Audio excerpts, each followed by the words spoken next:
Hi everybody, and here we are again on a Wednesday afternoon, and today's subject is mum guilt. And the reason that I actually chose this subject was because I had no idea that I was allowing my children to do certain things because of my guilt. It just didn't seem to be a thing for me. But as I've been learning more about myself and about the subconscious mind, I've learned that mum guilt is a huge deal. So let's think about some of the things we're going to talk about today. So why do we have mum guilt?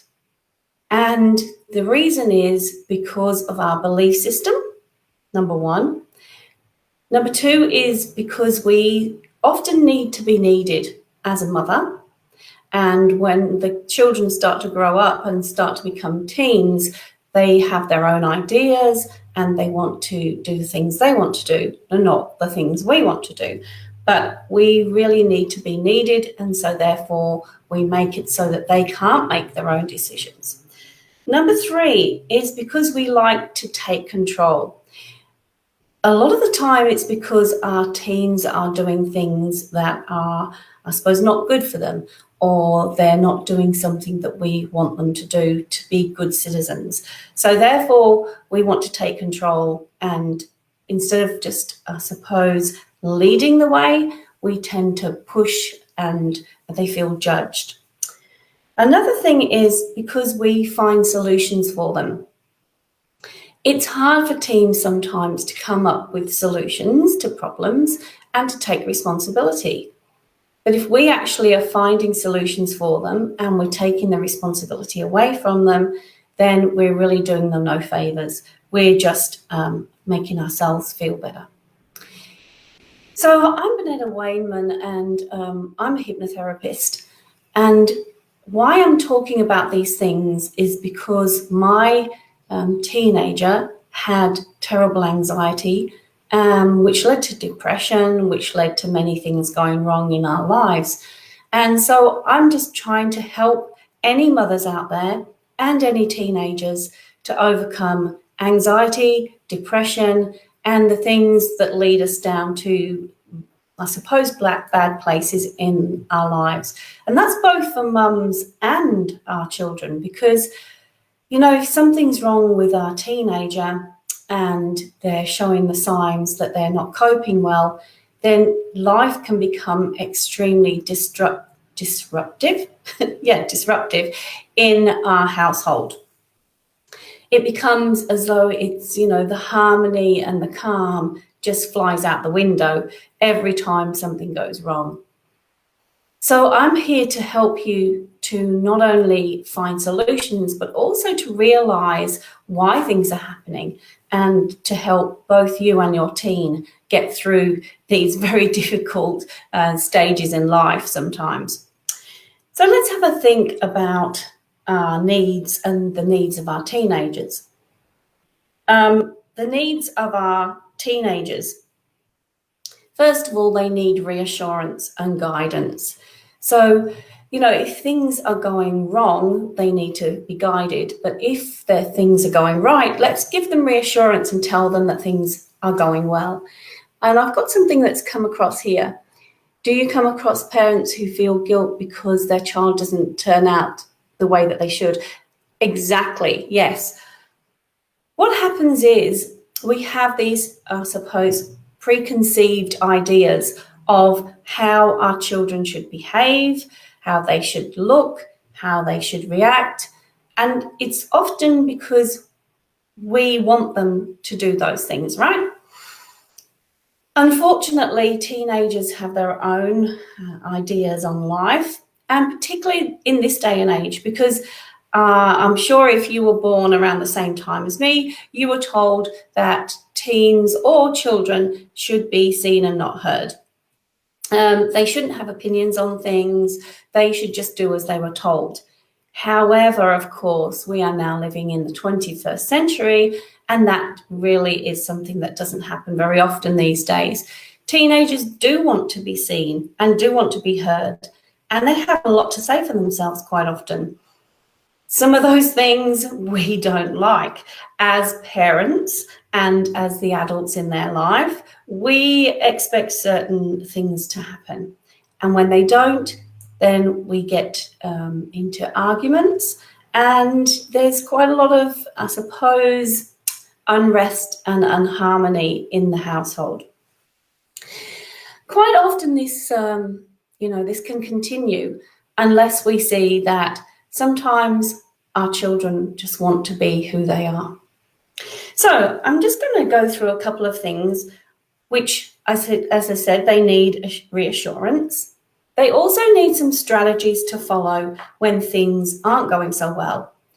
Because when things are going well, then of course we don't need to help them to change. However, if the strategy isn't working for them, maybe we actually say, this strategy that you're using, how is that helping you? And if it's not helping you, how do you actually change that strategy to be more helpful in your life? I'm just thinking about my own story and about how my son was such a good boy and always did the right thing until something came along to change the way he felt, that people left in his life, which he was really upset about, and didn't know how to deal with those things. Mainly because they'd always been there, he'd always been sociable. And when things changed, he really didn't know how to deal with it. I suppose that I actually tried to deal with it for him. In fact, I know I did. I tried to bring friends back to the family home. I tried to get him to go out more, even though he felt as though he wasn't able to do so. It was really difficult because, I thought he was that same person, even though he had had something very difficult happen in his life. I still felt, to me, he was the same person. However, talking to him long after the event, he was saying that he wasn't the same person. He didn't have the same outlook on life. He had to readjust many things in his life. And so for him, it was extremely difficult. One of the things that surprised me a lot was one day when we were talking about, I suppose, self-hygiene and the way he looked, he said, I want people to recognize how difficult things are for me and how difficult I'm finding them. And the way I look should represent how I'm feeling inside. This was a big insight to me because I didn't see it that way at all. I saw it more as rebellion towards me, and that every time I mentioned, sort of either showering or doing his hair or all the other things, that he was rebelling against me. And so I took it extremely personally. However, when I sat down and talked quite calmly with him about it, it was not that at all. It was that he was feeling depressed, and he was feeling as though he couldn't care for himself, or he didn't feel as though anybody would notice him if he was well dressed, well groomed, and that people wouldn't realize that he was, I suppose, dealing with his mental health. So you see, it's different for different people. And when we think about trying to understand them, if we're not asking questions and if we're not sitting calmly, then of course we might not get the right answer. And that's why sometimes seeing a therapist is a really good idea, because quite often the child won't tell the parent what's going on because it's upsetting. And for me, he knew that I was very upset with him when he, I suppose, looked disheveled, and I felt it was something that people would judge me for. So it was quite an eye-opener for me to be able to see the thing. So sitting down and actually talking calmly is one of the most, I suppose, enlightening experiences of my life.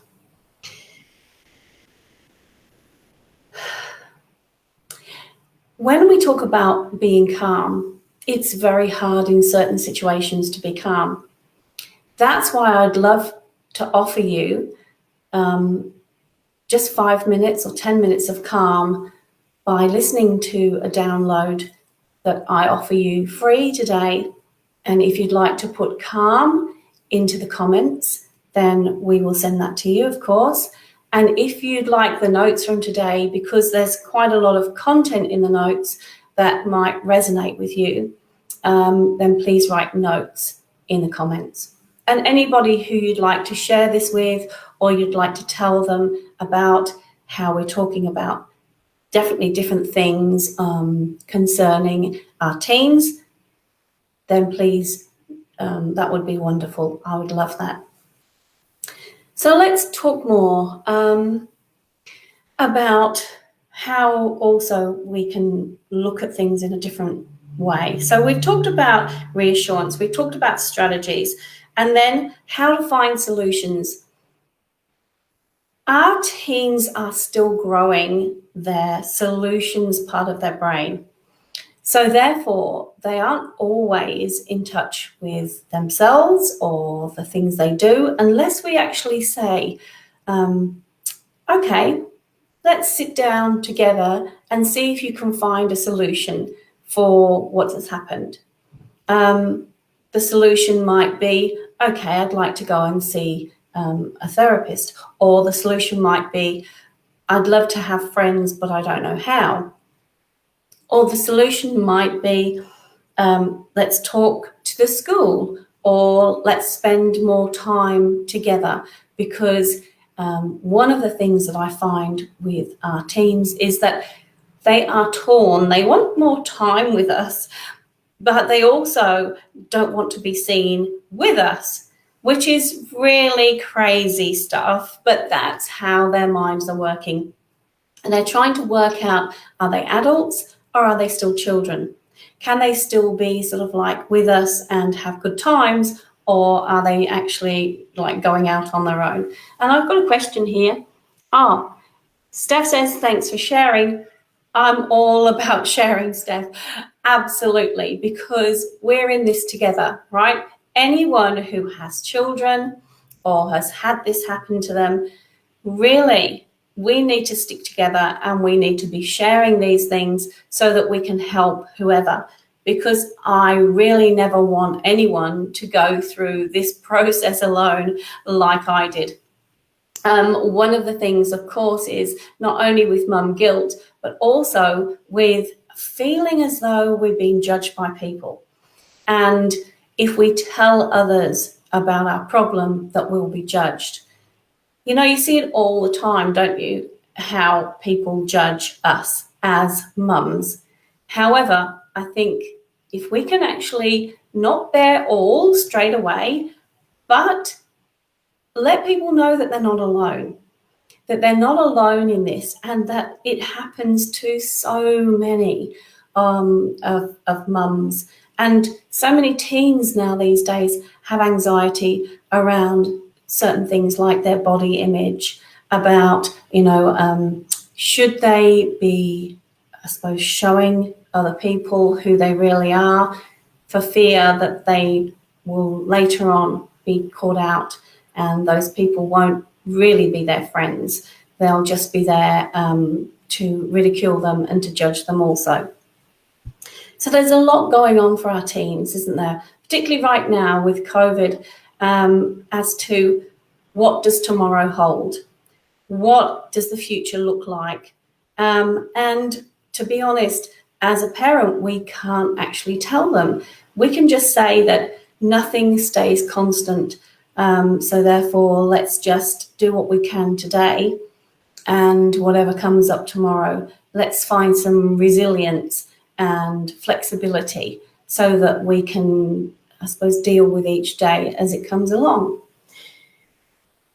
So why do you think our teens sometimes have this anxiety? I've looked into this quite a lot, and what they really need and what they want are two different things. And if we're not talking to them and we're not connecting with them really on a, I suppose, easy level, a calm level, a harmonious level, then we're not going to find out very much, because they do hold their cards close to their chest quite a lot. But the more calm we can be in a situation, the better. So if they're having problems, maybe we could sit down and say to them, okay, let's talk about this calmly. What is it that I need to know, and how can I help in the best way? Having their phones, having technology, having, money, being able to go out and do all the things they want to do is only a very small part of what they really need. Because what they often need is just our love and our support and our guidance, so that we can show them how we love them. Quite often all they really want is to be loved and accepted. There's also so much going on with sexuality these days, and children saying that they wouldn't be accepted by their parents. However, they don't sit down and talk to their parents about how they feel, and whether it's because they feel as though they're not in the right body, that they are left out of things because people don't understand them. That wasn't the case in our situation. However, I do have clients who have this problem. And to sit down and say, who are you internally as much as externally, they start to find their true self, the person that they always have been, before this became a problem for them. The same with body image. Talking to somebody earlier today, it was a case of that the parent didn't understand their emotional self, their emotional being. And sometimes that person is never going to really understand you. If they don't, then isn't it better that you talk to someone who does, and to actually allow yourself to be free of the things that hold you back, because you're, I suppose, trying to convince someone that you're right, or the way you feel, or this is why you act this way. Because if that person's never going to understand you, then talk to somebody who understands you. Let your teen talk to someone who has an understanding and who can actually allow them to let that be just a part of them, not who they are. When we start to connect with our teens in a really deep way and ask what we can do, and then sometimes it just takes a compromise, okay? If we have compassion for each other's situations, how a parent feels, how an adult feels in a certain situation, then we can often come to some compromise. Because it can't be my way or the highway. It just can't. We have reached a time in this world whereby our teens want to be heard, want to be seen, can be allowed to be different, and can move forward in a positive way no matter what is happening around them. I have tried very hard to make the house a place of harmony and calm. That wasn't always the case. That wasn't always the case because I didn't know how to react. And I didn't know what to do to help. I just took over. And it was the wrong thing to do. And I admit that it was the wrong thing to do. But at the time, all I knew was to help by taking action myself instead of allowing my team to take action and to take responsibility and to also be who they wanted to be at that time in their life. Because it's not built in stone, right? The way they feel and the way they act isn't built in stone. All it is a phase and a time in their life. So I see many things that I could have done differently, and that's why I really want to help anyone who needs help right now. My clients are generally young teens or young adults who seem to have lost their way and seem to have lost themselves a little bit into the label that they wear.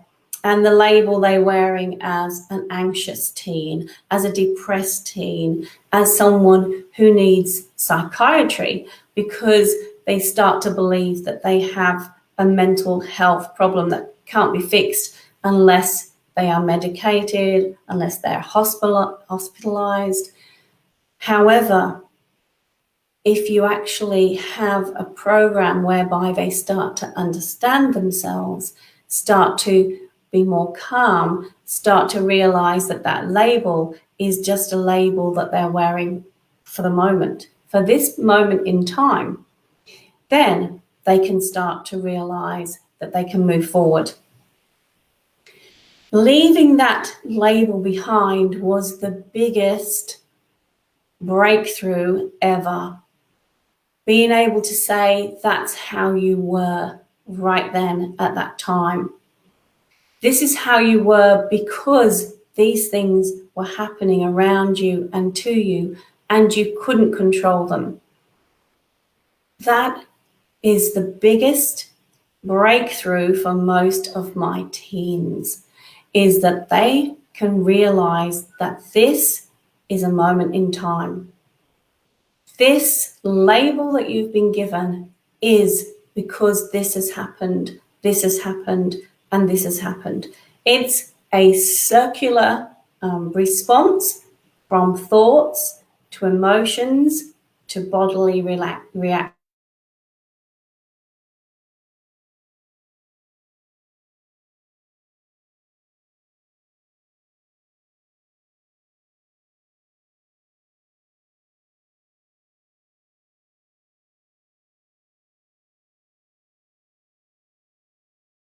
Easy in many ways, even though it seems like it's the end of the world when they're having panic attacks and when they can't even get out of bed. However, once they understand themselves and their whole bodily and mind reactions, and that their parents learn the techniques on how to help and how to sit down and be relaxed around them, magical things happen.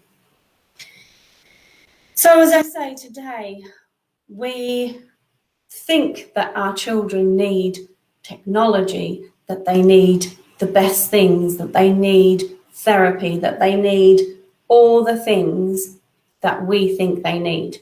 However, if we sit down calmly and talk to them, we may find that that's not the case, that they actually know what they need.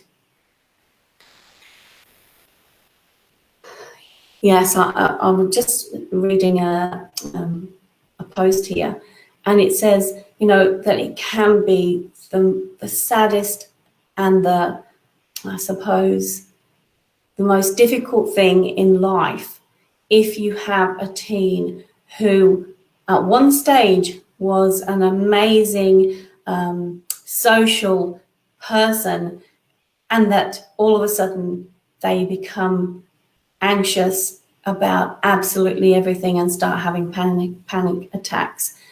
And it's the most difficult thing that I've ever had to deal with as a parent. So I really feel for you. However, I know it can change, and I know so much more about how it can change that I would just love to help anyone. So I will just say once again that if you want the notes from today that have a lot more substance to what I'm saying, then please put notes in the comments. If you would like to have a nice relaxing download to listen to, that will just take you out of that situation for a while and help your body to relax. You can even give this to your teen if they would like it to relax. And if you need any other help, please just comment below and keep watching and share this to other people so that we can help our teens, and we can help them to lose those labels and to be able to live life in a more relaxed, calm, and harmonious way. So let's see if we can actually do that for our teens and our mums, because once we start seeing that the mum guilt can disappear and that we're already good mums, because if you're watching this, or if you're concerned, or if you're trying to find solutions for your teen, then you are already a good mum. And we want to lose that mum guilt for sure, because we're doing the best we can. So let's have more techniques, more strategies, and learn how to help in a more positive way. And then we'll be even better mums, right? Okay, well, that's all that I'm going to say for today. And please just keep sharing, just keep watching. And next week, we're going to be talking about the drama triangle.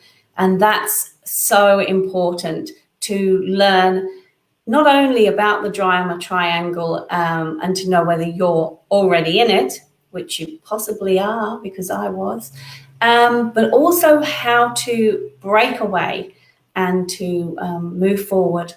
So please watch next week as we talk about the drama triangle, and I'll see you then. Bye for now.